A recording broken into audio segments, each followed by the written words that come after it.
તારીખ 5/8/2025 રોજ મેં એક લેટર લખેલો હતો ચેરમેનશ્રીને કે અમારા વિસ્તારમાં વોર્ડ નંબર 11માં અનેક જગ્યાએ રસ્તાઓની હાલત ખરાબ હોય તથા ત્યાં પેચવર્કની ડામરના પેચવર્ક સીસીના પેચવર્કની બહુ જરૂરિયાત હોય તેવી રજૂઆતો પબ્લિક દ્વારા પણ અમને કરવામાં આવેલી હતી. તેથી અમે અધિકારીઓને લગત અધિકારીઓને અવારનવાર રજૂઆત કરેલી હતી, છતાં પણ આજ દી સુધી કોઈ પણ જાતની કાર્યવાહી કરવામાં આવેલી ન હતી. તેથી તારીખ 6/9/2025 રોજ પાછો કમિશનરશ્રી, સાંસદ સભ્યશ્રી, ધારાસભ્યશ્રી, મેયરશ્રી, ચેરમેનશ્રી, શહેર પ્રમુખશ્રી, સિટી એન્જિનિયરશ્રી તથા કંટ્રોલિંગ અધિકારી, વોટરવર્ક શાખા, ભૂગર્ભ શાખા, સિવિલ શાખા બધા કંટ્રોલિંગ અધિકારીને પણ લેટર દ્વારા જાણ કરવામાં આવેલી છે કે અમારા વિસ્તારમાં રિલાયન્સ પેટ્રોલ પંપ વાળો ઢાળિયો હોય, ત્રિમંદિરથી મારુતિ ટાઉનશીપનો ઢાળિયો હોય, રિલાયન્સ પેટ્રોલ પંપથી કડિયા સમાજની વાડી સુધીનો રોડ હોય, વૃંદાવન ધામ 1-2, દયાનંદ સોસાયટી, સિન્ડિકેટ સોસાયટી, રવિ પાર્ક, તાળિયા હનુમાન મંદિર વિસ્તાર,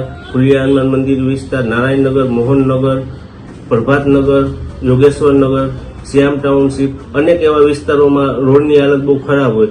અવર જવરમાં પણ ભારે પબ્લિકને નુકસાની અને વ્યથા થતી હોય. તેથી આ રોડ બધાને તાત્કાલિક પેચવર્ક કરી અને પબ્લિકના હિત માટે આ રોડની તાત્કાલિક મરામત કરવી જરૂરિયાત હોય. તેથી અમે 6 સપ્ટેમ્બરના રોજ કમિશનરશ્રીને લેટર લખીને જાણ કરવામાં આવેલી છે.